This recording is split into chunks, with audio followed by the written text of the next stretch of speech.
A very good evening to all. Welcome back. Today we are going to have our seventh session of foundation course in palliative medicine. Today we are going to discuss on communication. We have an eminent faculty with us, that is Dr. Biju Raghavan sir. Welcome sir to our program. And here is our Sridevi doctor with us. She is the facilitator of our program. You all know that. She will be giving a brief faculty introduction. I welcome for her that. Ma'am, up to you. Thank you, everyone, for joining us again for another session. So today we are starting with the communication session.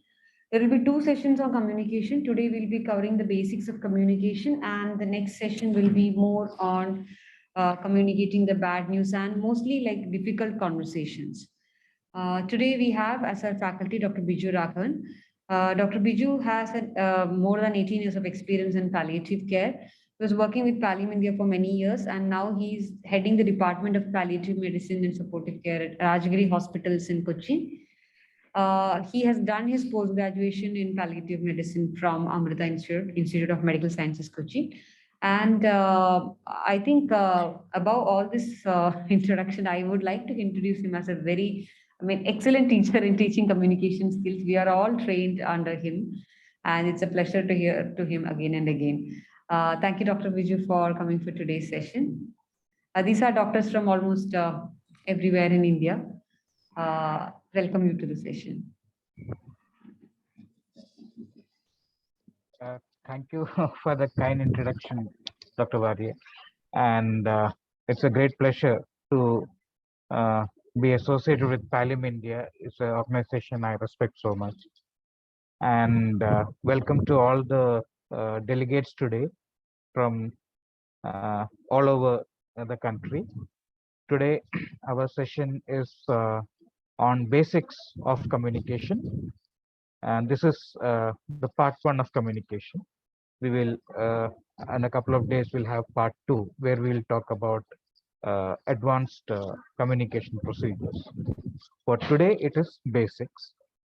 And with your permission, I will start sharing the screen.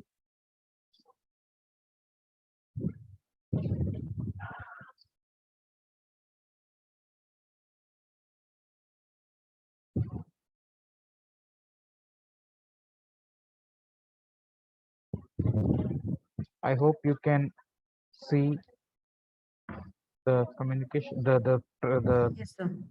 oh, right. So straight away jumping into the crux of the matter, it's all about patient satisfaction. You can have all kinds of fancy gadgets in your hospital. You can have luxurious 5-star ambience in your hospital.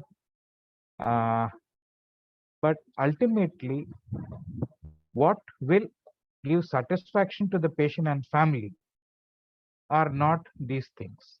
So there was a study which came up in Headache Journal. It's a very, very old study, but it's relevant for the subject that we are talking about.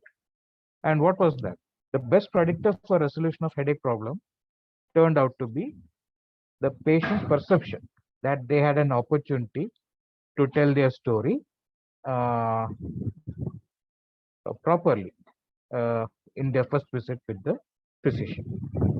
Now, what that matters is, of course, how your medication and all of these things do matter, but that is not the real important thing when it comes to the patient satisfaction. When you look at it from the patient's point of view, there are other things which is important. So communication is also very important in avoiding medical errors. Many studies have shown around 60 to 70% of medical errors happens as a result of poor communication, miscommunication, inadequate communication, and all of these things are completely preventable. Now, when it comes to a doctor-patient relationship, it is a very, very dynamic relationship. There are multiple dimensions to it. And what an effective communication can do is this. We all know that a good history taking is very, very important to arrive at a good and accurate diagnosis.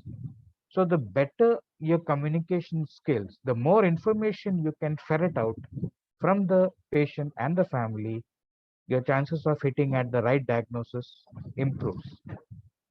Over reliance on technology and gizmos can indeed take us on the wrong direction, even though they are lucrative and they are easy on our brain. But nevertheless, good history taking is very important. And what is history taking in essence? It is communication. So the more information you can get, more power to you. And the more accurate information you can get, more accurate power you will get to arrive at accurate diagnostics. Similarly, you may have the best treatment in your uh, knowledge. You may know the best treatment for a particular patient. But what if the patient can't afford it? What if the patient's family has misgivings about the treatment? What if they have a belief system which prevents them from taking that treatment? Or what if they have social constraints and financial inability? So there are multiple reasons why, because of which the patient compliance goes down. And if we, with effective communication, could figure out the the patient side of the story, and then probably we can design a treatment which is more practical, which may not be the best treatment, but it will be the most practical treatment which will have a patient compliance. And when that happens, you will definitely have a better clinical outcome than when a patient who just cannot comply for multiple reasons that we just talked about. And when you have compliance, you have better clinical outcome, you will have a happy patient and a happy family. That translates into happy you and happy your team. This also has a bearing on patient safety, as we just mentioned previously. So good communication, effective communication translates into better patient safety, and that means safety for you, safety for all of us. Less chance of litigation, less chance of physical harm, less chance of harm on our reputation, etc. So effective communication or learning good communication skills is something that we choose to do for our own selfish interest. Of course, it helps the patient and family and it helps society at large, but we as doctors will learn communication skills because it serves us. So we learn it for our own selfish interest. And in communication, we understand that communication is essential to building up trust. It is essential to building up relationship. It protects, it enhances, it gives, it improves our efficiency. It reduces the time, energy, and effort that we have to make in getting the clinical outcomes that we want. But the essence of communication is active listening. You cannot have good communication without practicing active listening. And active listening is just the opposite of passive listening. Passive listening is just you sit there and hear. That is not important. That is not going to be effective. Active listening is the key to good communication. And then the question is, what exactly is active listening? And that is what we are going to cover today. I have divided it into two parts. One is body language, and second part is the verbal do's and don'ts. These together will constitute active listening. What you do with your body and what you do with your words. Coming to body language, why do we need to learn body language as doctors? What is so important about it? Because as doctors, we are also human beings, and like most human beings, we are often not aware of how our body is behaving while we are having a conversation with another person. And because often we are agnostic to our own body's language, we may be giving mixed signals. We may be saying something, but our body may be sending some other signals. Or without us knowing, your body may be giving negative energy while we are desperately trying to create a positive energy. So that is why we need to learn body language. Another reason that we need to learn body language, because in any communication, any country, any culture, any gender, body language is the major component of any communication, be it interpersonal communication, professional communication. When we are dealing with human beings, when we are interacting with human beings, body language is the major component of communication. For these two reasons, it is imperative that we learn body language. Now, body language per se is like a large ocean. We obviously cannot uh, learn everything over here, but we will attempt a few things which we can try in our 1 hour that we have with us. So just I have picked and chosen around 6, 7 points to discuss in body language. Now this is not going to be there for 1 hour. This is only a small part of today's presentation. First and foremost, eye contact. Many of time we unknowingly uh, don't make enough eye contact. Either we are looking at the computer screen in our OP, or looking at the case sheets in our IP, or we by habit minimize our eye contact. Remember, for any human to human connection, eye contact is the starting point. That includes doctor patient relationship. And when I say patient, I include the family, because patient and family as one unit. So it is very important to make eye contact. So whenever a patient and family comes into your OP, start by making eye contact. Don't just say yes, come in, while you're focusing on the computer or busily going through the case sheet. When you're visiting patients in the IP, start by making eye contact rather than making eye contact with the case sheet.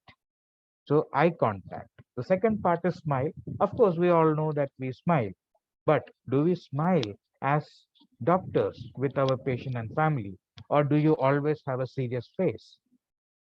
And another thing about smile is spontaneous or natural smile comes only when we are meeting somebody we know, somebody we like. But for others, especially with the patient and family, we have to practice professional smile, and that doesn't come naturally. It's a skill that comes only when you practice it, and you can practice it within your hospital environment, which is the safe environment for us, by consciously making an effort to smile at the security people, at the cleaning staff, at the catering staff, at the administrative people, and our colleagues in our frontline healthcare, the nurses, physiotherapists, pharmacists, and among each other. We always have a very serious face, and we walk around like that the whole day. Practice smiling. It doesn't come naturally. You practice it.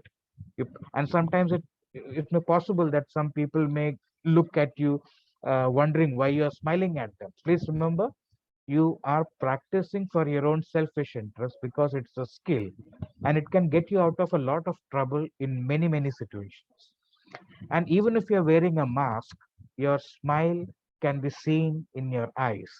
And even if you're wearing a PPE kit, even then your smile can be heard in your voice. Remember, your smile can be seen in your eyes, and your smile can be heard in your voice. Therefore, it is very important to practice professional smiling. Now, what does that do? You practice professional smiling, the tone of your voice will automatically improve. It is impossible to have a bad tone of voice with a smiling face. With a smiling face, your tone of voice will automatically become warm, welcoming. If you have a grumpy face, you will have a bad tone of voice, very indifferent, arrogant, or hostile voice. Whereas if you have a smiling face, your voice will automatically become nice, warm, and friendly. And many a times, the friction, the starting point of a friction is not what you said, but how you said that creates problems. Therefore, tone of voice is exceptionally important. Remember, often it is not what you said, but how you said that matters. It can either enhance satisfaction or it can get you into trouble. Therefore, a simple way of getting a good tone of voice is to practice professional smiling. You practice it so much that you don't have to think about it. It comes as a spinal reflex whenever you see a person. Whether you know the person or not doesn't matter. It just comes, it becomes your second nature. And the tone of your voice will also get very good. And these two things will keep you out of a lot of trouble for the rest of your professional life. And if you want to practice in your personal life, good for you. Now, this is a very important slide again. We are talking about body positioning. What does that mean? How one person positions his or her body in relation to another body. Here on the top left side of the picture of the slide, you have a picture where you see a healthcare professional standing by the bedside of the patient. And here you can see that this patient and this healthcare professional are making eye contact, but because the healthcare professional is standing so near to the head end of the patient, this patient has to turn the head and in the process become uncomfortable in the neck over here to maintain the eye contact.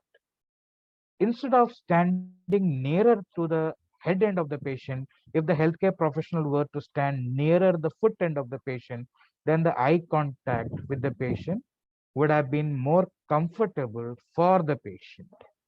So whenever you enter a patient's room, position yourself near the foot end in the beginning. That is, hello, how are you, good morning. That kind of space, position yourself here so that the eye contact is comfortable. Then subsequently, if you want to examine or you want to do any procedure, of course, you have to go nearer to the patient. But when I say foot end, I don't mean standing here. I mean standing somewhere here so that you are near the patient but not hovering over the head of the patient. And better still, position yourself like this healthcare professional has done by the foot end of the patient, and instead of standing, sit down. So when you are going for rounds, when you go to see the patient, just pull up a chair or a stool or whatever you can get hold of and sit down by the foot end of the patient. So here you can see the healthcare professional is at the foot end. Eye contact is much more comfortable for the patient. The patient doesn't have to turn the neck to look somewhere over here. The patient's neck is comfortable, making eye contact very comfortable. And because it is not from a standing position like this, it is more at level with the patient. Now the difference is, from a standing position you look down at the patient and the patient has to look up, and this creates hierarchy. Maybe not in your heart, but your body language is creating hierarchy. I am superior, you are inferior. Whereas if you sit down, the body language is conveying we are equal. And equality is a positive body language.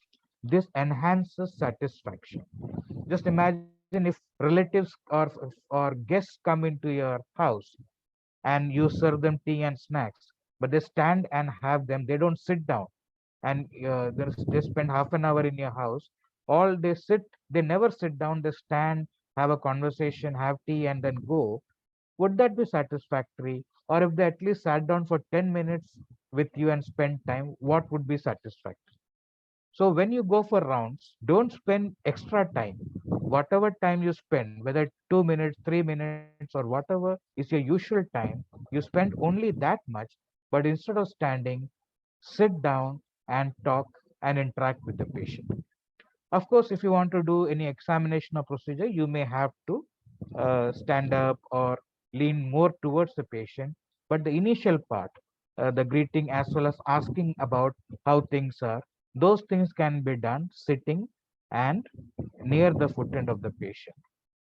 And if there are many people, it is the others can try to blend in the background so that the communication happens between the primary communicator and the patient, so that there is no, even if they are making eye contact, then the patient's eye contact can divert to other places. So it's very important that if you're going as a group, identify who's going to be the primary communicator, and then make sure that others blend in the background. Don't make too much of an eye contact with the patient, because then the patient will be forced to make eye contact back, and this will cause distraction between the communication between the primary communicator and the patient. When it comes to dealing with children, the same principle applies. You have to make eye contact at eye level of the children. Children are usually small in size compared to adults, and as a result, if you are standing and talking to them, you have to bend at your hips and look down upon them. Or if they are on a bed or on a chair and you are standing, you have to bend down and look down upon them. So instead of that, if you were to, like this healthcare professional, the person is on the knee and making eye contact. If you can't be on the knee, you can simply pull up a chair or a stool, sit down, and you can still create eye level, eye contact at eye level. So that is the important thing about body positioning. Position yourself near the foot end of the patient and sit down. Don't spend extra time for sitting down. Whatever time you already spend in your day-to-day rounds, you spend only that much, but try to sit down and have a conversation.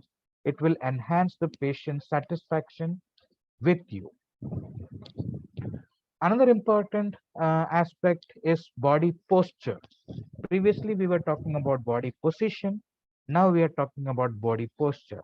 Any kind of lordosis is going to decrease satisfaction.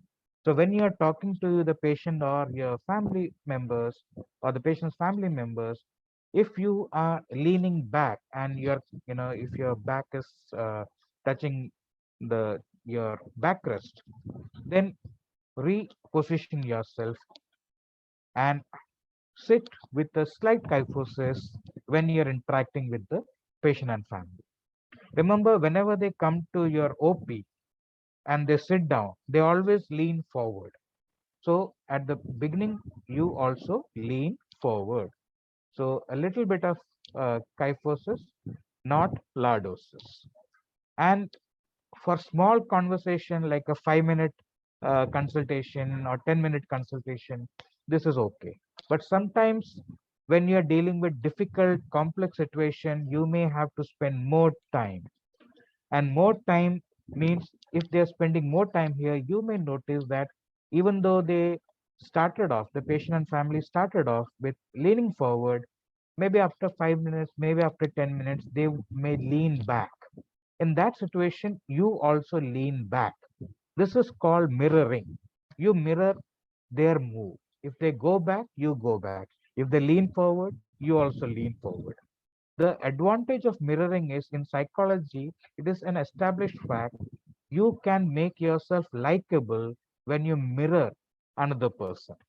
Now, your mirroring is the difference between copying and mirroring is copying is very, very obvious to the other person, and that can make the other person feel irritated.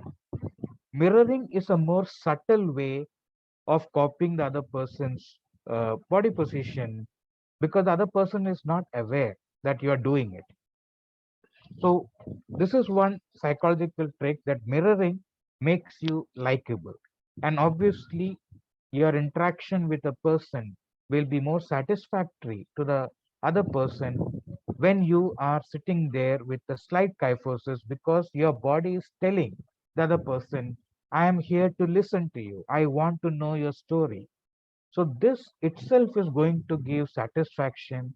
And on a longer conversation or a longer counseling session, the mirroring also will enhance satisfaction.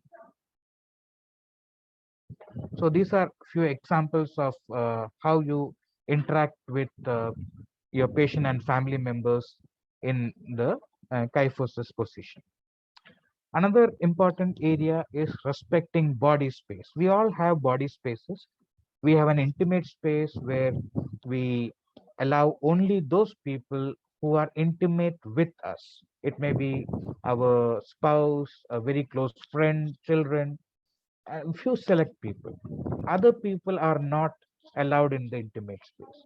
And there is a personal space and a social space, depending on what our relationship with those people are. And then there is a public space, that is the distance we keep from each other if we are strangers, if we don't know each other. So it depends on our relationship with a person, based on which we maintain a certain distance, a comfortable distance from each other in the ideal circumstances. But in less than ideal circumstances, like public transport or the lift in our hospital, where we may be crowded together with people we don't know, and there is an invasion of our personal space and often intimate space, this becomes very difficult. It becomes a little uncomfortable for all of us or most of us. Now, in our profession, we have to interact with our patients who are not somebody we are intimate with or having a personal relationship. At best, it may be a social relationship, or often they are strangers to us.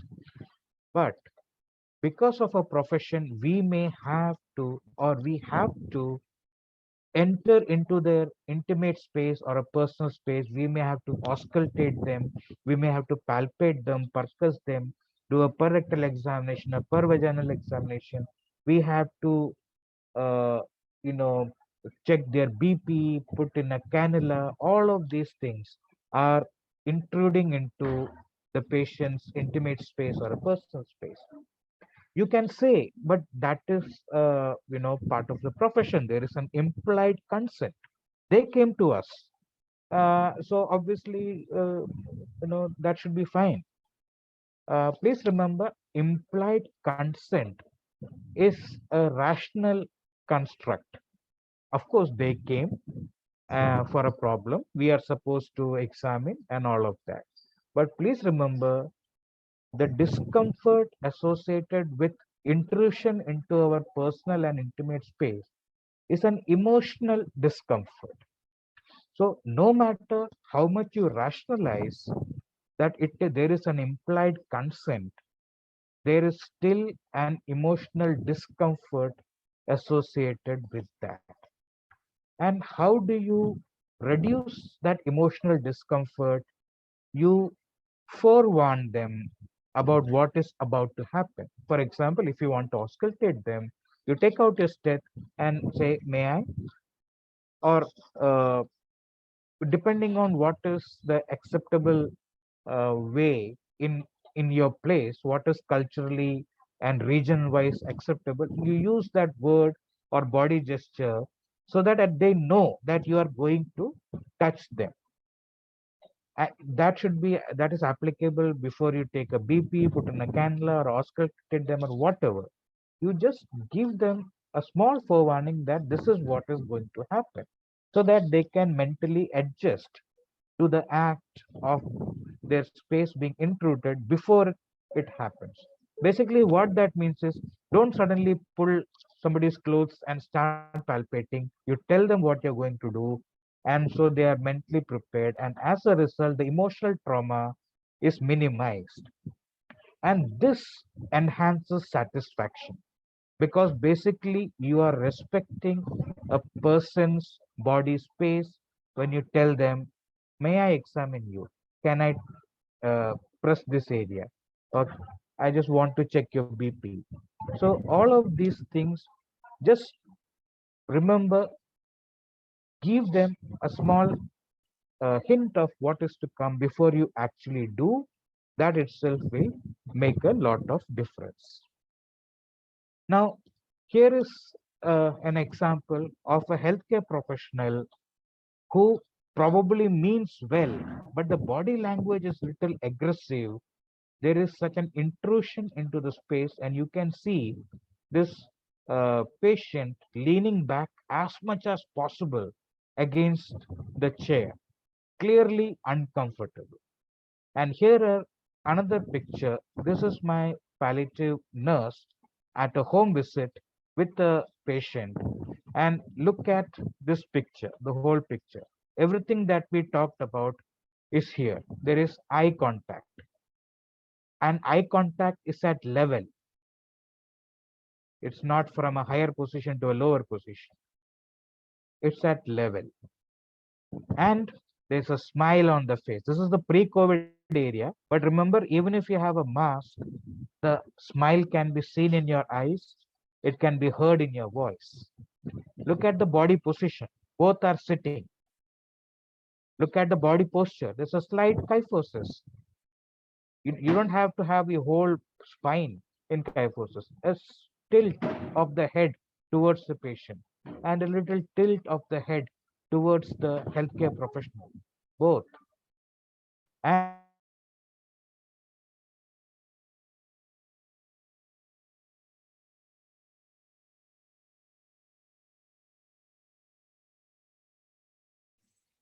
So, so I think we lost you.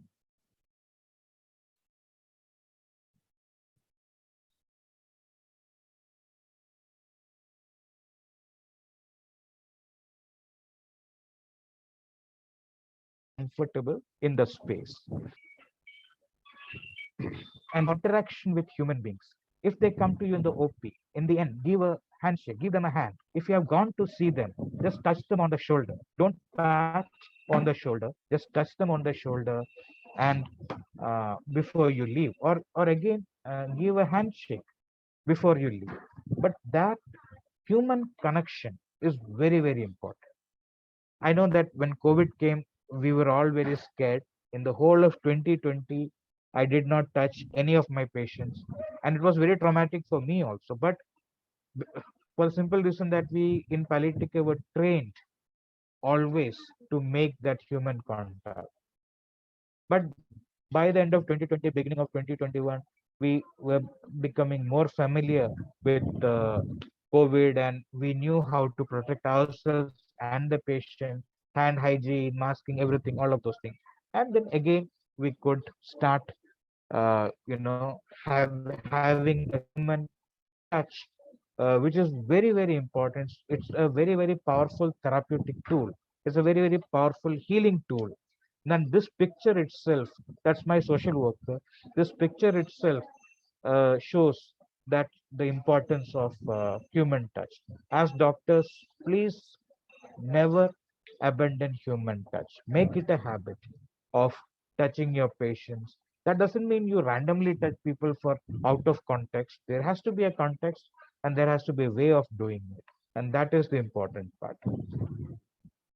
Now, coming to some verbal do's and don'ts, uh, there are, of course, again, innumerable do's and don'ts. But since we have limited time, I have made sure that only some very important practical considerations are uh, there in choosing what I'm going to present in the verbal do's and don'ts. First and foremost, never ask a leading question.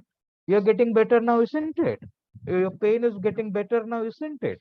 If you ask a question like that, it will be very difficult for most patients to say, no, still not better. The medicine that you gave is still not making you better. Most people will not be able to tell the truth. Instead of that, if you ask an open-ended question, how are you today? That will give them the opportunity to tell you the truth. So when we are taking rounds or when people come to us in the OP asking a question in a tone which puts pressure on them to tell you the answer that you probably want to hear, but probably it's not the truth, will not get you the right kind of answer, the right kind of information. And remember, information is power, and the right information is the right kind of power. It helps you get better outcome. So it's very important that you ask in the right way, ask open-ended question, never ask a leading question. I may have a toothache and it is very severe. And for me, that is the biggest catastrophe in the world. But you are one person who deal with polytrauma or cancer and things like that. For you, my toothache must be something laughable. And if you say, oh, after all, it is just a toothache, why are you making a song and dance of it? You are minimizing my problem. And I'll hate you for that. Of course, I will not be satisfied at all by your response. So never minimize anybody's problem, never minimize anybody's suffering. You may have seen people with a lot of suffering. Maybe you can give an example of children suffering in pain in the cancer ward. But for me, my toothache is the biggest problem in the world. For me, my toothache is the only problem in the world. I don't care if there are children with cancer suffering in the cancer ward. So if you compare my problem with other people who may be having other problems, according to you, bigger problems than me, I'm going to hate you for that. I'm definitely not going to be satisfied with your response. So don't compare my problems with somebody else's problem. Instead of that, I'll be happy if you acknowledge that I'm making a song and dance about my toothache and I'm entitled to it. If you say something like anybody in your position would perhaps feel this way, I will think, oh my God, here is one doctor who understands my problem, who empathizes with my problem, who is not dismissing me, who understand that my toothache is causing me so much of problem. And instead of comparing my problem with somebody else, if you say, if you normalize my emotional experience by saying something like considering what you're going through, anybody would behave like this. Instead of making fun of my jumping around and groaning with pain, if you say anybody in your position would be like this, I understand. I will say, oh, here is one doctor who really understands my problem. I'll be happy to have you on my side. I'll be very satisfied with you. So it is very important what you say and how you say. The tone of voice, the body language, and all should be there, but also it is very important how you word what you say. So don't minimize, don't compare, always acknowledge and normalize the patient's emotional experience. We're not talking about normalizing the problem. Don't say, oh, it is a normal thing, don't worry. It's not like that. You're normalizing the patient's emotional experience of the problem. So here I have got cancer of my tummy, and you say, don't worry, everything will be all right. I'm just giving you this medicine.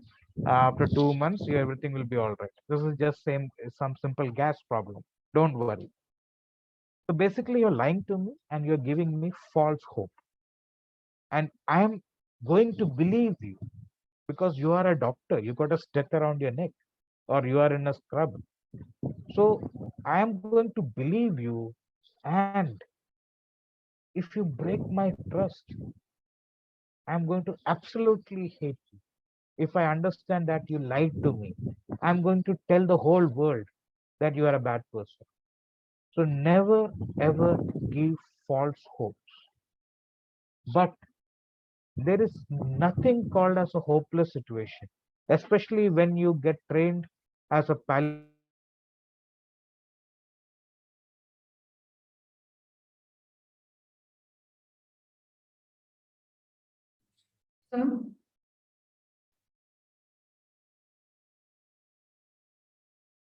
Biju, are you still there? I think we lost you.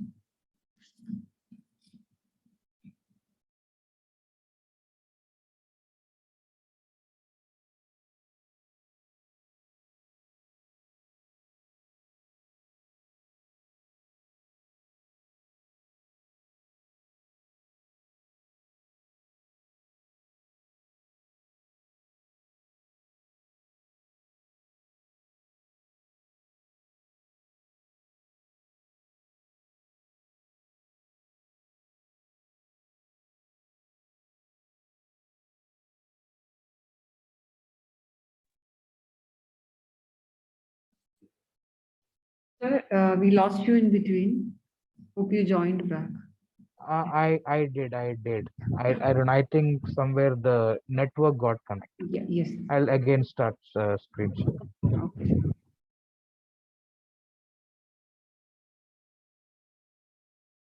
This is where we left off, I think. Yes, sir. Right. So what I was saying was there is no situation called hopeless situation. There is always something that you can offer realistically. In my day-to-day practice, very often I have patients referred to me from various departments, be it oncology, pulmonology, or gastro, hepatology, you name it. And most of the time, they're referring me patients who they cannot have anything else to offer to them. So they are basically terminally ill. That does not mean they are dying. They may still be around for weeks or months or even more. But when those patients come to me and I talk to them and they understand there no further treatment of the disease, and I talk to them about what their concerns are, what those fears are.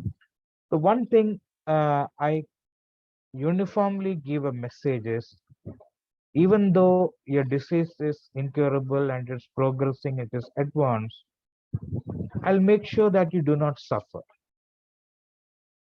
And you can come back to me anytime you want, any number of time you want. As long as you need me, I am available for you. I'll make sure that you do not suffer. When I say I'll make sure you do not suffer, I'm not giving them a false hope. That is something that I can realistically do because I am trained for that. It is not my personal some talent. It is a training I have got. Now, it is simply just like training that you all have got in your area of speciality. If you can do a cholecystectomy, you can do it. It's not a magic for you because you got trained it for it. I can't do it because I did not get training. I did not get trained in. So, for a patient who is terminally ill, me saying, I'll make sure you do not suffer, it is a realistic hope I'm giving. Another thing that I'm saying is you can come back to me as long as you want. That is saying, I am never going to abandon you. So there are words or meanings that you can put into what you say, which gives real hope. And the response to that when I tell something like this is, Doctor, that is all that we ever wanted to hear. Some people hold my hand and say, sometimes they cry with relief that they are not being dismissed or they are not being abandoned. So the fact that they understand that their disease is advanced, it is incurable, does not make it hopeless. There is always hope for something that can be done. So this is something that we all have to understand as doctors, that there is no situation which is hopeless. You can have limits to cure, but there is no limit to care. There is no limit to providing comfort. There is no limit to providing peace of mind. There is no limit to providing dignity of life. And all of these things you provide with medical help. We use pharmacotherapy, we use non-pharmacological therapy for physical. You cannot have peace of mind without palliating the physical discomfort. You can hold the hands and talk nicely, sweetly, but if somebody's pain is not relieved, that person is not going to be physically comfortable or have peace of mind either. So impeccable assessment of symptoms and targeted pharmacotherapy to relieve the patient and have satisfactory relief of their symptoms is essential, and that is practice, evidence-based medical practice. So please understand, there is no situation which is unrealistic. You always can give realistic hope. You always must give realistic hope. Hello, for some reason my this presentation is not moving forward. Does anybody have any idea what's happening? So can you just click on the screen and then just have a Sir, click on the screen and then?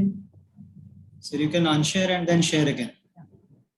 Okay, I will try doing that.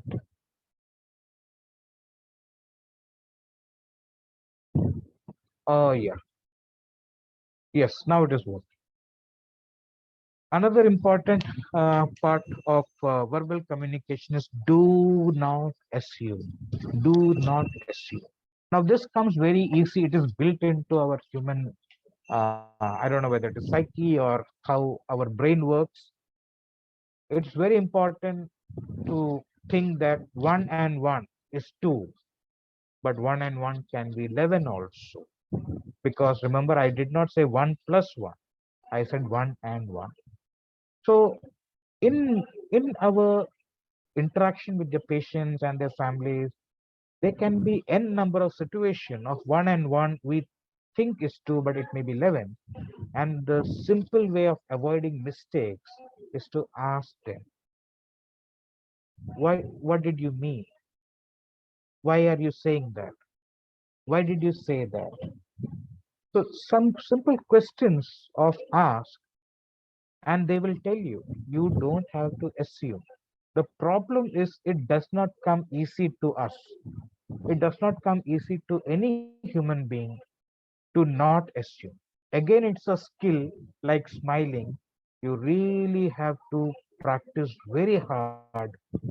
You have to stop yourself and ask, why did this person say that?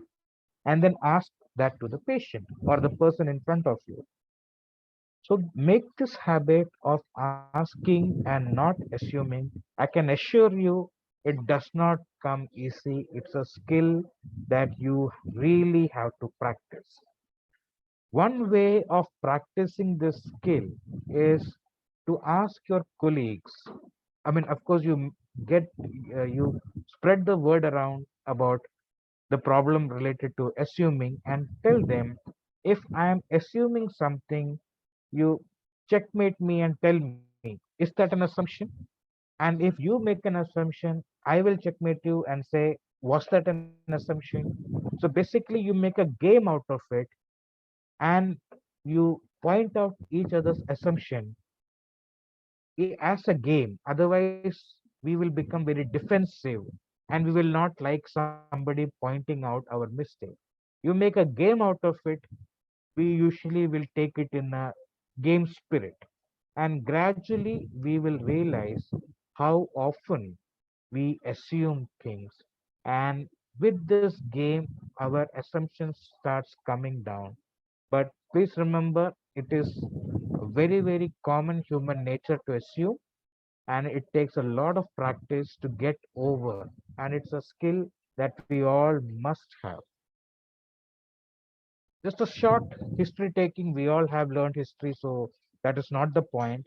How we incorporate active listening skills in history taking is the point.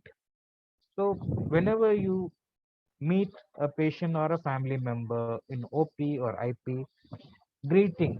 It is good manners and it is effective in improving satisfaction. Remember, satisfaction is everything. It protects you from harm. So the interaction, the relationship, good relationship with our patient and family is what is actually going to protect you. You can take n number of signatures on consent form, If you don't have a good relationship, you can still get into trouble. So greeting, whenever you interact with people, have a greeting. For that, you make eye contact, you smile, nod your head, and say what is culturally appropriate in your place. So this incorporates the body language we were talking about. And then the most important part, next important part is get comfortable. If you are in your OP, make the patient and the family comfortable, offer them a seat, make them sit down, or whatever. If there are more number of people, at least offer whatever seats you have. When you go to visit them, remember, behave like a good guest, sit down. Don't spend extra time, just spend whatever time you usually spend that sitting down and interact. It will increase the satisfaction. Start the interview with open-ended question that we talked about during our verbal part, and then listen. Do not interrupt. There are plenty of research which has gone into it, and they said that on an average, doctors interrupt the patient. The moment the patient open their mouth, the doctors interrupt within 15 seconds. The median time is 8 to 10 minutes, 8 to 10 seconds, but within 15 seconds on an average, the doctors interrupt their patients. Not only you have to listen, you have to encourage the patient to talk. And this again, body language is involved. Maintain eye contact, nod your head from time to time, and make encouraging sounds like okay, go on. So these kind of words, but more than that, eye contact, nodding your head, smile, and where not appropriate, don't smile, but eye contact, nodding your head really encourages them to talk. And why are you doing it? Because you want to get information. Information is power. Make sure that you're getting the right information so you have the right kind of power. Clarify as you go along. If you did not understand something that they say, don't gloss over it. Ask, what did you say? I did not understand. Can you repeat what you said? I did not understand. Then not only you need to understand what they're saying, you also need to understand what they understand. What does your patient understand about what is going on? So you can ask them, what did the doctor there tell you about what is the problem? What was the report? What did the report say?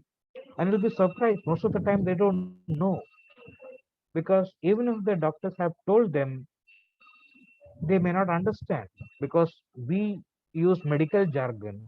Our medical language is from Greek and Latin origin. So we may be very proficient in Greek and Latin. We understand each other, but for our patient and family, it sounds like Greek and Latin. Does not make any sense to them, even though it makes perfect sense to us. So often they don't even know what's the doctor's name that they visited, or what specialty the doctor belonged to, because we never tell them. It's very important to introduce yourself and tell them what kind of a doctor you are and why you are seeing this patient, this person when you go to see them. A little bit of self marketing doesn't hurt anybody. And this kind of trying to ferret out more information is going to give you more clarity about what does the patient understand. Also ask them what are their concerns. Most of the time, we, the medical professional, our concerns are etiology, pathology, treatment modality, differential diagnosis.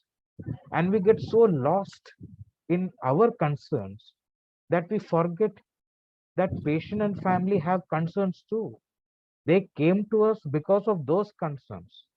They did not come to us for the etiology, pathology, differential diagnosis, and multimodal treatment modalities. They came to us because they are sick, they are injured, they have suffering, they have concerns. So remember, it's important to look at etiology, pathology, etc., but it's also imperative that we also look into what is it that they want, what are their worries, what are their concerns. And that is very important, because it will give us a marker as to what they are looking from us. What is it that they want? And once we have information about them, or even lack of information, or lack of clarity on what is the problem or how we can proceed with it, if we have information or lack of information, whatever it is, we need to share that honestly with them. And remember, avoid jargon. For example, if you say, oh, the USG showed a cyst in the ovary, nothing to worry about. It makes perfect sense to us, all of us. USG shows a cyst in the ovary, nothing to worry about. But look at it from the patient or the family's point of view. They paid the bill for scan of the stomach. And here the doctor is saying they did a test called USG. So they did the wrong test. We paid the bill for scan of the stomach. They did some test called USG. And ovary, probably they understand, but according to them, cyst means cancer. And doctor is saying it is cyst, that means cancer, and saying nothing to worry about. So there is something going on. There is some problem. They are not telling us the truth. All kinds of things. So when we use jargon, we may actually make things worse. Instead of that, if you could say your stomach scan report has come, the ovary is showing a slight swelling, which seems to be perfectly okay. I don't think there is anything to be worried about. Just simple, easy to understand language does not come easy to medical professionals because we were taught in a language that is alien to normal language. Before we became doctors, we were speaking normal language. After we became doctors, we forgot the normal people's language. The only way we can convey medical information is through Greek and Latin, and that is a jargon which people don't understand. So as medical professionals, we have to make an effort to learn simple language. Now that doesn't again come easy, like professional smile or not assuming. We need to practice it, practice it, practice it. Only then we can improve upon how we can simplify the medical information in a way that it makes sense to our patients and family and society at large. When you discuss treatment option, don't become a bearer in the hotel and read out all the options available and tell the patient and family you choose what you want, and I give you 5 minutes for that. You can't choose what movie you want to watch in 5 minutes. Forget about life and death decisions in 5 minutes. And please, you are a doctor. You are not a bearer in a hotel. You need to guide them. You need to help them. For that, you need to understand what their social realities are. What are their financial constraints? What are the limitations? Is there somebody who can be there to come to stay with the patient if they are admitted? If somebody is going to lose their uh, 1 day salary, if they cannot go to work because they have to come and stay with the patient, then who will find food for the children waiting at home? Who will take care of that? You need to understand all of that. And what about the fears and associated with the treatment you are talking about? What are the stigmas associated with the disease that they're having? All of these things you have to understand, and you will understand only if you inquire, if you talk about it, if you communicate effectively. Because all of these things contribute to how you arrive at the most practical treatment management. And only what is practical will get done. The most utopian or the best treatment will fail if it is not practical. And for practical, we have to practice participatory decision making.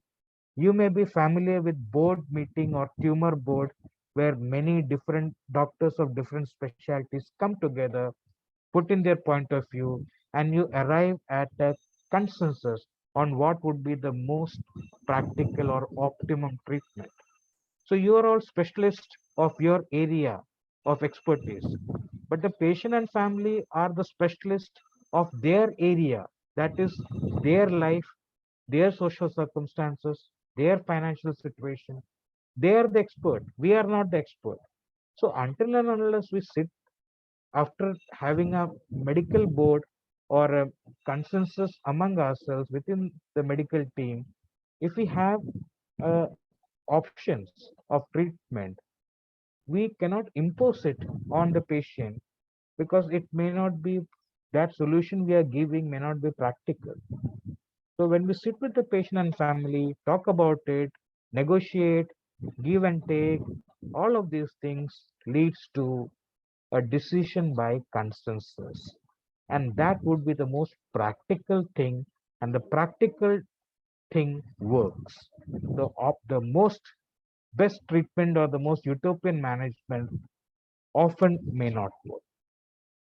So summarize the interview, confirm how you're going to go about it, in what time period, etc., etc. And when it is time to finish the interview, the interview may be a 5-minute interview or a half an hour interview, or sometimes when it is very complex, it may be even more. But whatever be the time duration of the interview, after all the discussion, in the end, always ask, is there anything else that you wanted to ask? The analogy I can give you is, if you have a good sumptuous meal, in the end, you have a sweet dessert. That sweet dessert completes the satisfaction. If you had a sumptuous meal without the dessert in the end, it does not feel complete. It does not give total satisfaction. So that dessert is the last question. After all the discussion, maybe after half an hour of discussion or even more than that, in the end, when you say, anything else that you want to say? Is there anything else that you want to ask? Usually that brings a smile on the face of the patient and family, and they will say, no, thank you. And then they leave your OP, or that point you leave their IP room. That is how the interview should close. There's a sense of happiness, there's a sense of satisfaction. That is how an interview should be closed. And when the interview is over, you also tell them that in case you need to contact me or my department, there is a number. You feel free to contact in between. Many a times, surprisingly, when I go for home care, their patients have patients of some specialists are there, and I'm providing home-based care, and they say that I have this problem. Then if I ask them, so why didn't you go and contact your doctor? And they say, but they have asked us to during discharge, uh, 2 weeks ago, they had said come back after 1 month. So it is not yet 1 month.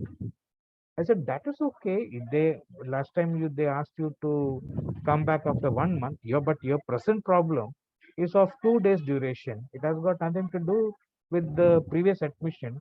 So why didn't you go and meet this person, or at least why didn't you contact this person? So they say we didn't know that was possible. We didn't know that was okay, allowed.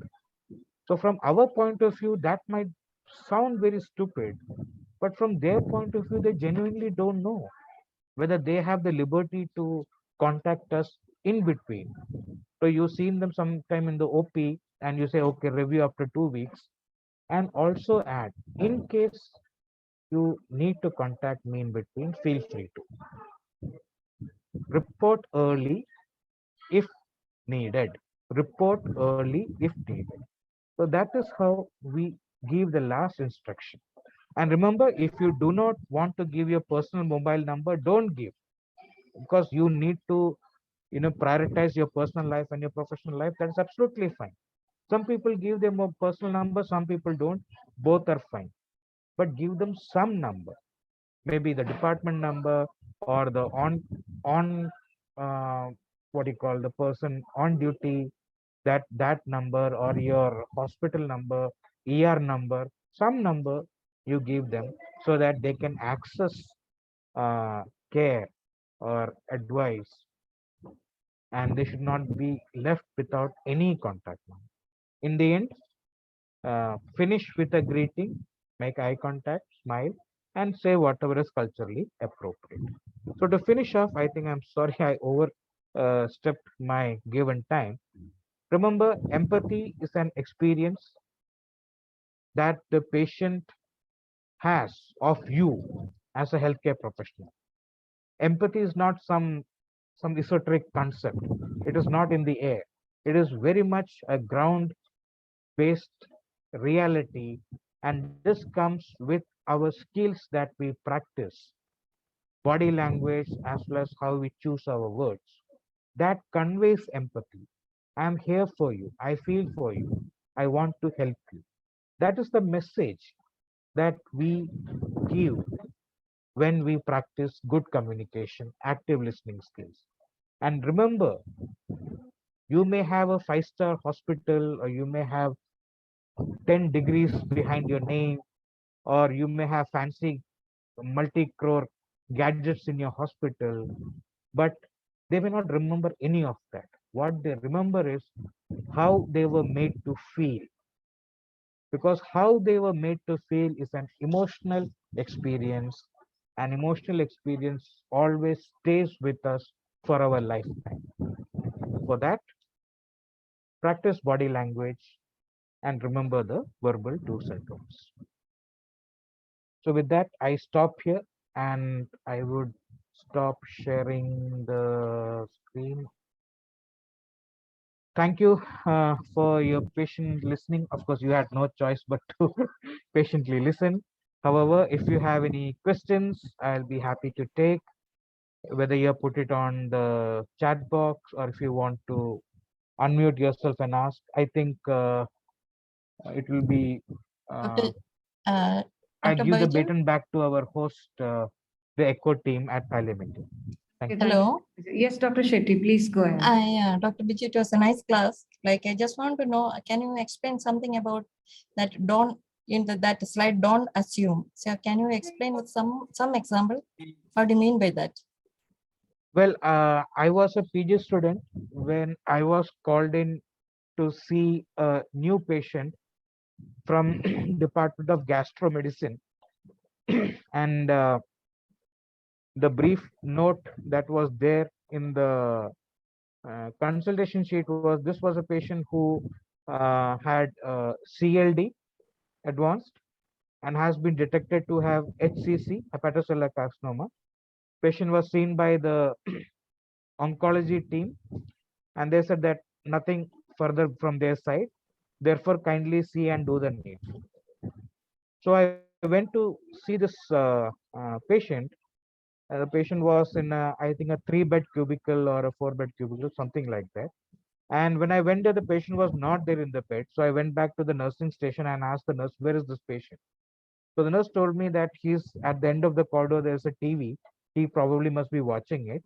I'll go and call. So the nurse went and called and informed the patient that the doctor has come to see. So I'm seeing this person for the first time.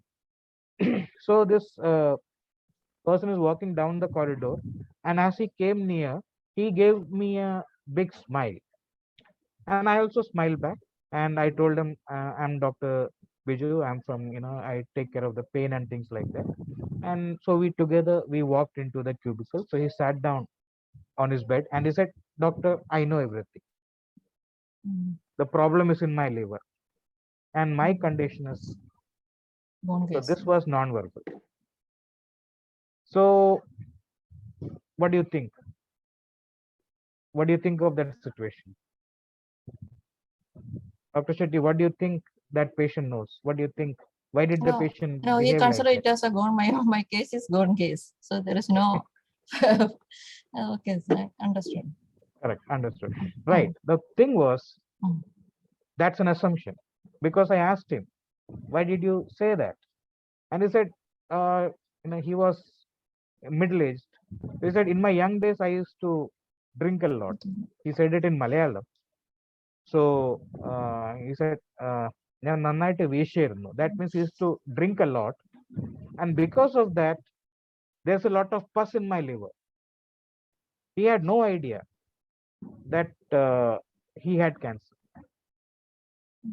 Forget about it was advanced, forget about no further treatment, forget about, that was end of the road. So what we just saw here was this human tendency to assume that you just did. That's an example. Now, you are not to be blamed because it takes a lot of effort to get the skill of not to assume. We will naturally assume. I gave you a sentence, you spoke, but I'm sure everybody who's listening, they all would have assumed. I am assuming that many of you must have assumed along similar lines. I'm saying I am assuming because when you are consciously aware that you may be assuming, you are safe. The problem comes when we unconsciously assume and we get deviated along the wrong track of thinking. What if I had said, "Oh, I'm so sorry. Since when did you know that you had cancer?" I mean, he might have had an emotional such a trauma. He might have slapped me and probably jumped out of the building. Who knows?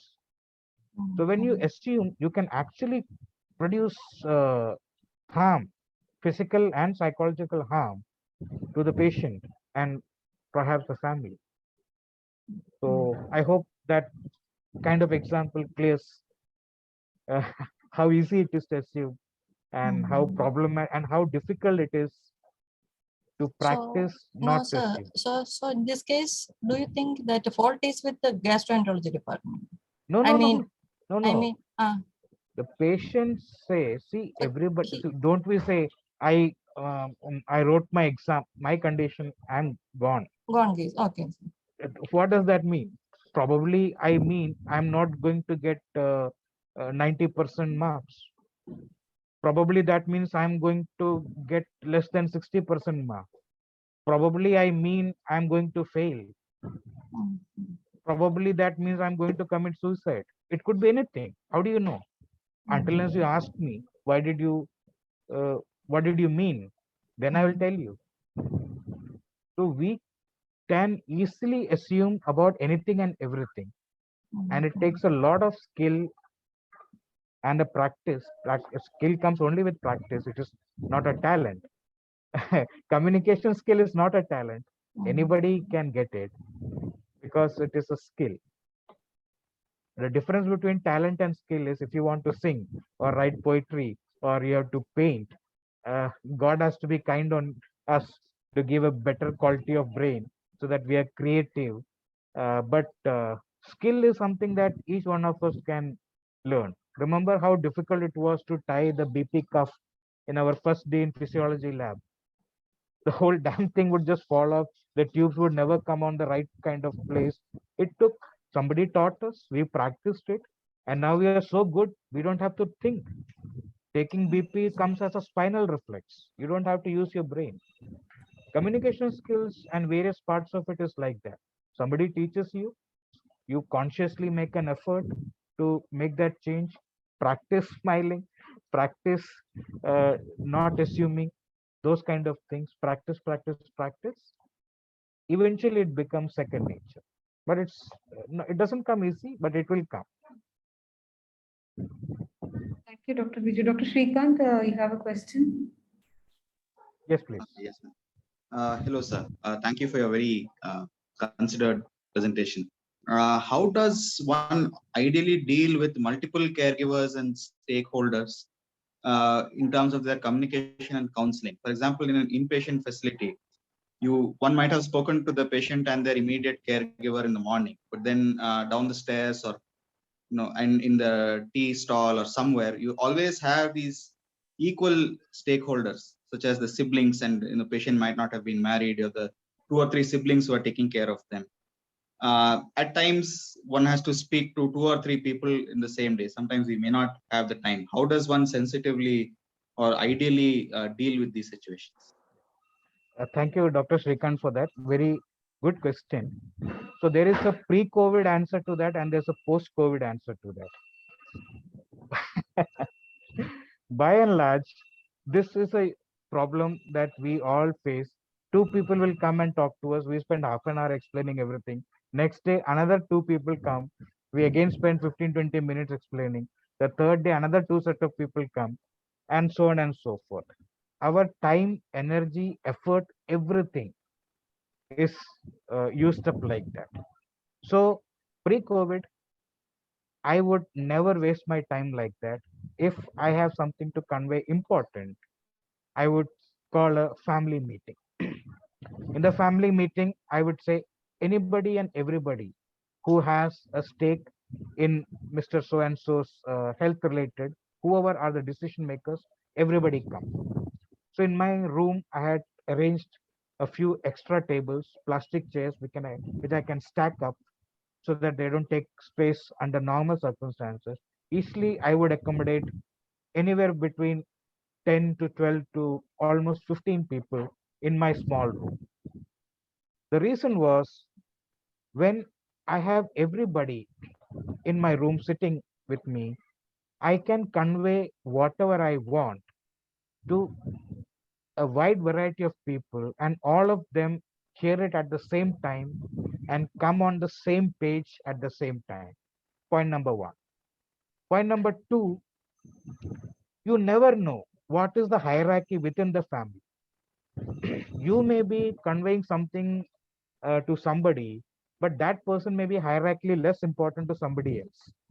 And the somebody higher in hierarchy within the family politics may feel offended. We may not even know. And that person will start creating trouble for us, becoming barrier to anything and everything, just because unknowingly we offended that person. So if we have everybody together, everybody is treated respectfully at the same time, and hence a lot of those kind of intra family politics and those things to some extent is taken care of.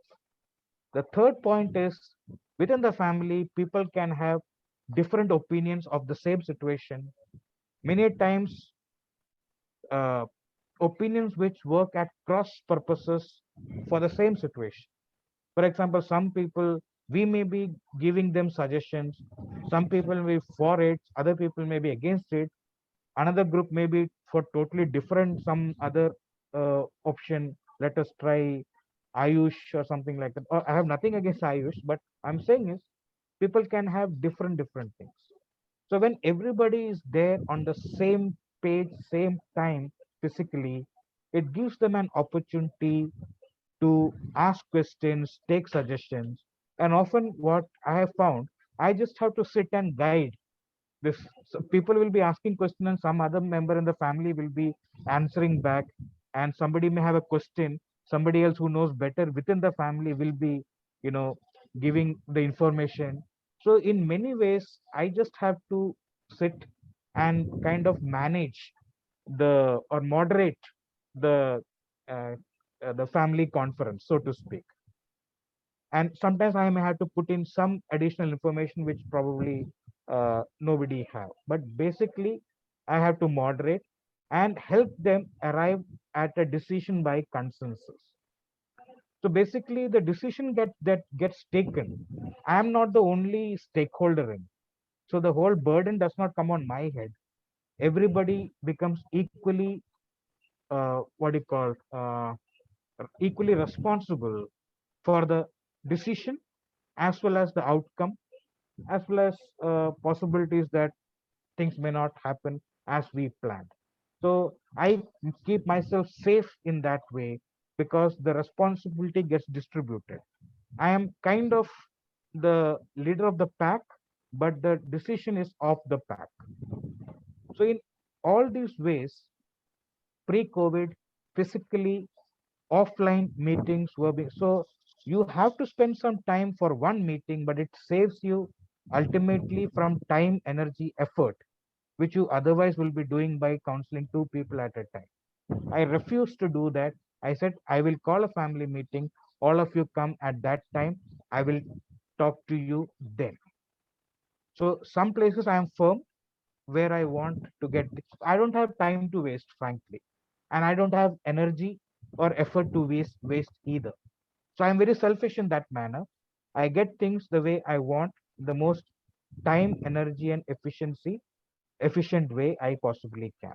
Post COVID, things have become a little complicated because we can't have big family get-togethers. But now, using technology as much as possible, from using the hospital telemedicine facility to Zoom facility, like we are doing, plus our mobile WhatsApp group chats.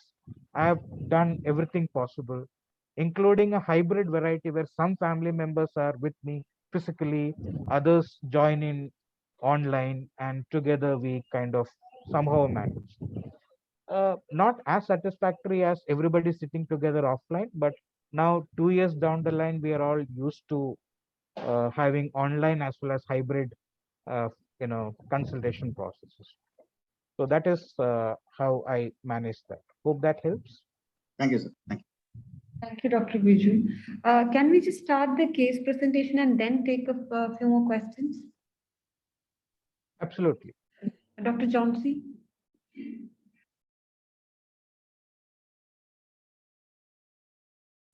Yeah, yes, ma'am. Am I audible? Yes, yes, we'll share the presentation. Just a minute. Good evening, ma'am, and good evening, sir. Good evening, all.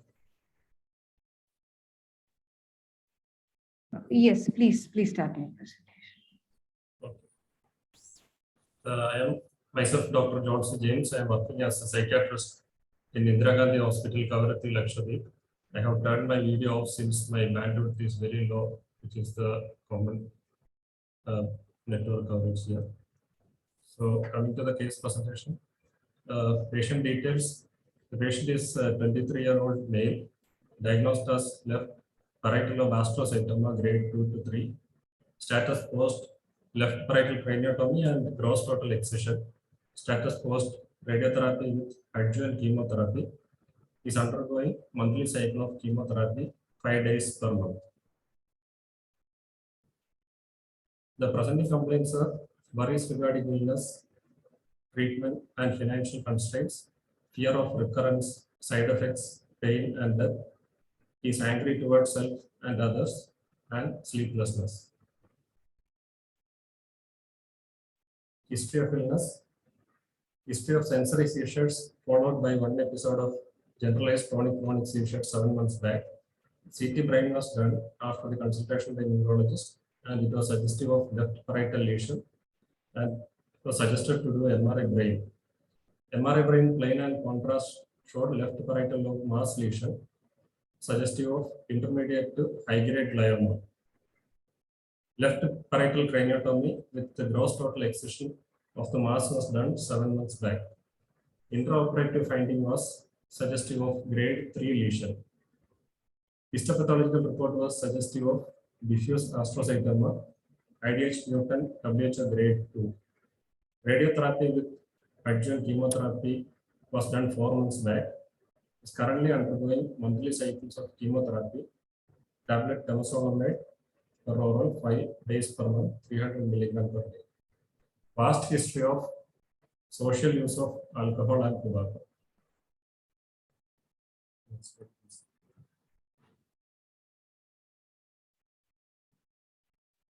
In physical examination, no pallor clubbing sinuses, lymphadenopathy and pedal edema. Vitals are stable. He was moderately blue. There was tenderness over scalp over craniotomy side when pressing, and otherwise there is no pain. CNS examination shows slight reduction in sensory perception over right upper lip and the right lower lip following the surgery. Other systems, cardiovascular, respiratory, parathyroid, everything normal levels.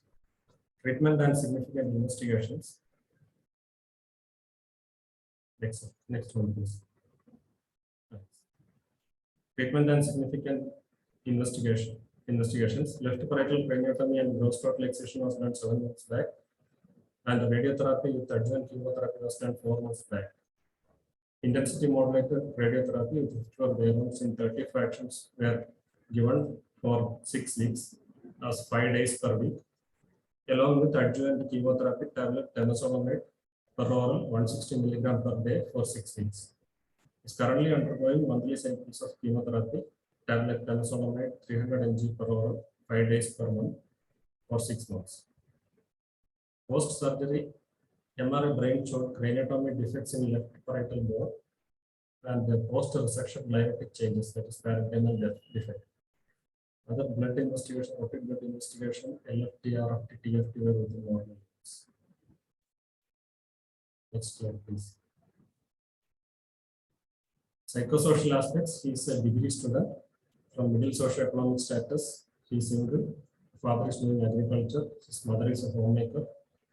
His younger brother is a nurse, having financial constraints, which is being supported by other relatives. Family is aware of diagnosis, treatment, and prognosis as informed by the doctors. Next one.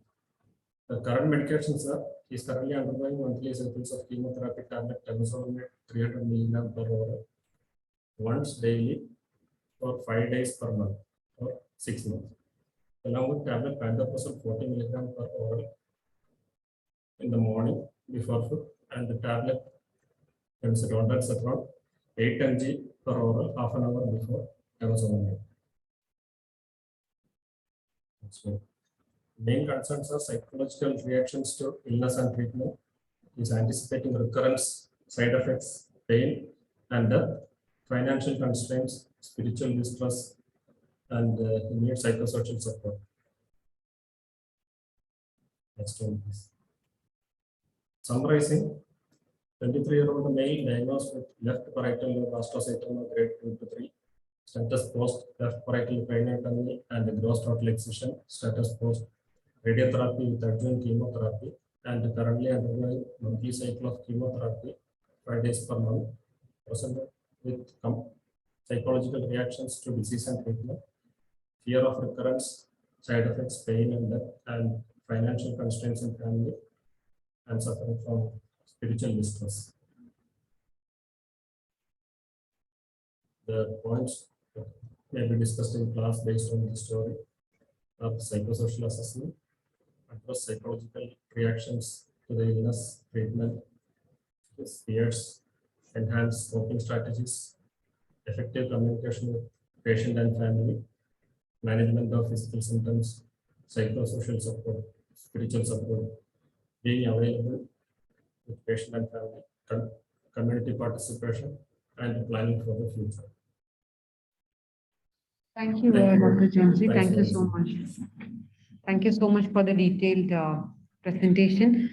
So for today's discussion, I would be taking the fourth point, how to have effective communication with the patient and family. Because given the situation, patient is a young male who's going through treatment and a lot of concerns and fears and anxieties, who needs a lot of answers probably. So I think for today's discussion, we'll be focusing more on the fourth point, and rest all the points will be discussed in the upcoming sessions. So Dr. Biju, as we are approaching this time, I am coming directly to you for your inputs. And then Dr. Shweta had a question, so we'll get back to that after. So why don't we get to the question first? Yes, Dr. Shweta. So it is not related to the presentation, so I don't mind if I can ask it later.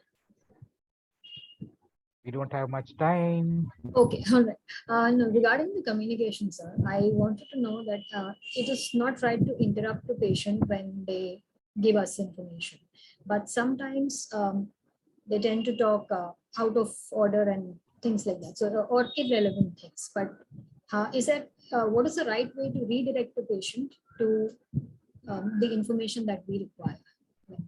You can always ask questions. Is it okay to, is there a specific way to do Yeah. it, or can we stop them in between and say If you think that the person is going totally off tangent and going into irrelevant areas, if you feel that way, if you really feel that way, now again that's an assumption, but if you need to, of course we all have limited time and we need to focus, and thereby you can ask, so why did you say that? And in that way kind of redirect the person back. For example, if you are talking about the tummy ache and this person is going about the color of the neighbor's wall in his house, and then say, but why did you say that? What are you trying to convey? and it will dawn on the patient also that the person has gone off tangent. No, no, I was just saying that among many things I said that. Okay, so can we talk about the tummy pain that we're talking about? You know, so in a gentle way, we can always, we must sometimes help them get back on track, uh, so that we can move forward with what we were. One way of tackling that, when I'm seeing somebody in the OP or IP, I go and ask them, how are you? And then they tell me the problem. Let's say they say I have a tummy pain, and I don't go into the depth of that problem straight away. I heard, okay, you had tummy ache. Since how long? Since, okay. What else you have? I can't sleep at night. Okay. Since how long? Since 1 month. Okay. What else do you have? That's about it. Then I may ask a few things that I want to listen. Are you eating well? Are you opening your bowels? Are you going to the toilet? Are you passing motion daily, comfortably? How's the urine part? Are you comfortable with that? And so on, a few things that I ask. So they tell me their complaints and then elicit a few things. And overall, I have a list of problems, a problem list. Then I will go in depth. That will take hardly 1 minute or 2 minutes in getting the problem list. Then I'll go into the depth of it. So tell me about the pain. How long have you been having it? Where exactly you have it? And what does it feel like? Is it mild, moderate, severe? On a 0 to 10 scale, how much do you pay? Where else do you have a problem? Is it the same kind of pain? Is it different? So I'll get into the depth of it. Okay, once I have got fair bit of idea, then I'll go and talk. Tell me about this, loss of sleep part. Since when? So what happened? Are you sleeping during daytime? Is that why you can't sleep at night? Do you have any physical discomfort which is interfering with your sleep? Are you drinking lots of water at night, which is causing you to go to the toilet and interfering with the sleep? Are you thinking a lot? And do you have some sad thoughts? Do you have some worrying thoughts? Is that, gradually go into the depth of it? And then once you go into the depth of each of the problem list, then you can also prioritize what exactly. So this way also you can kind of keep things within in the what you're looking at, but also give them freedom if they want to bring in some of their other worries, some of the other concerns. So it's a mix of things.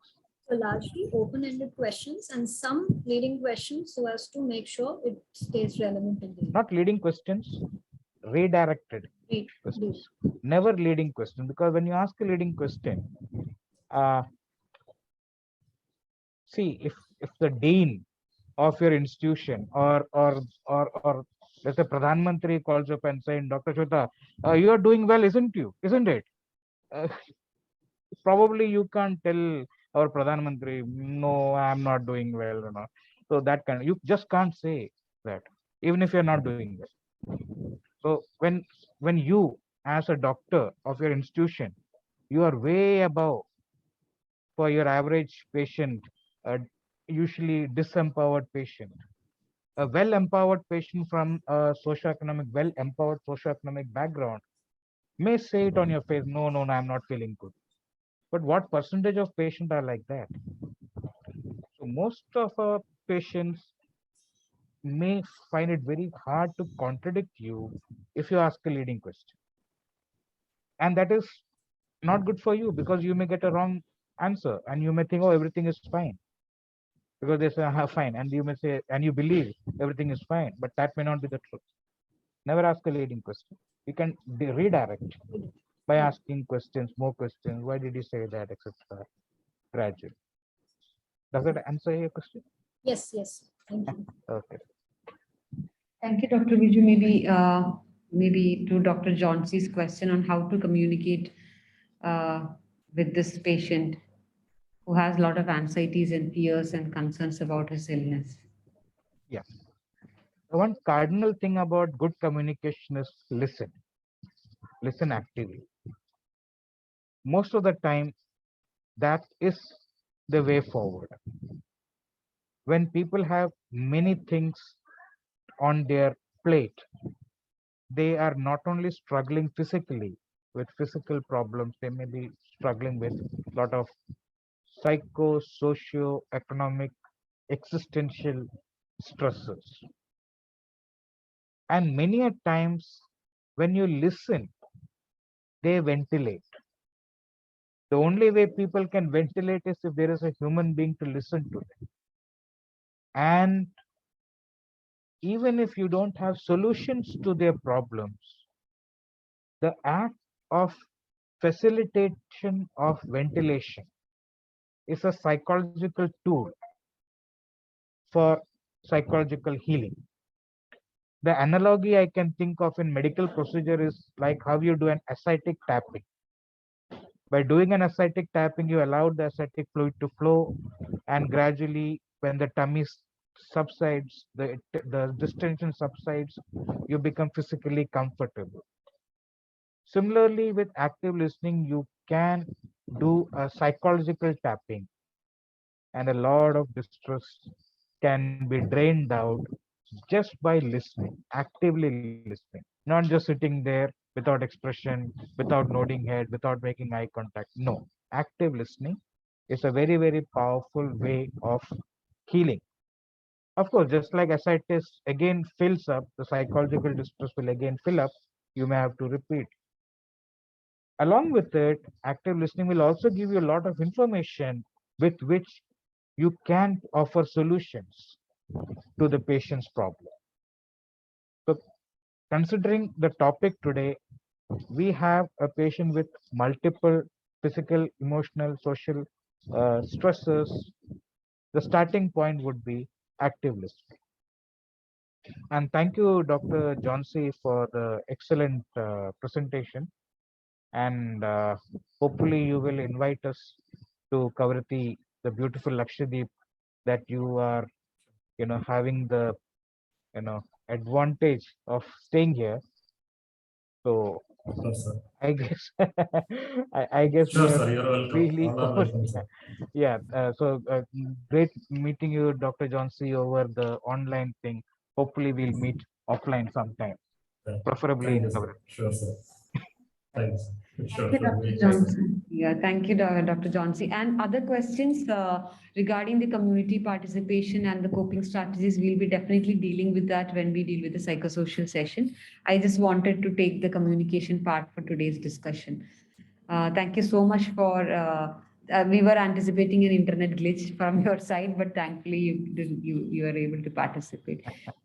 Thank you. No, you anticipated correctly. It did happen once.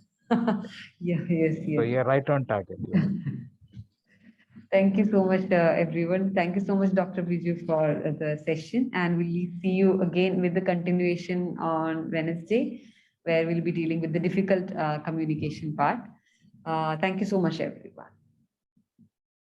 Thank you. Bye-bye. Have a great day. Thank you all. I have shared the feedback link with you. Please ensure that all of you go through it.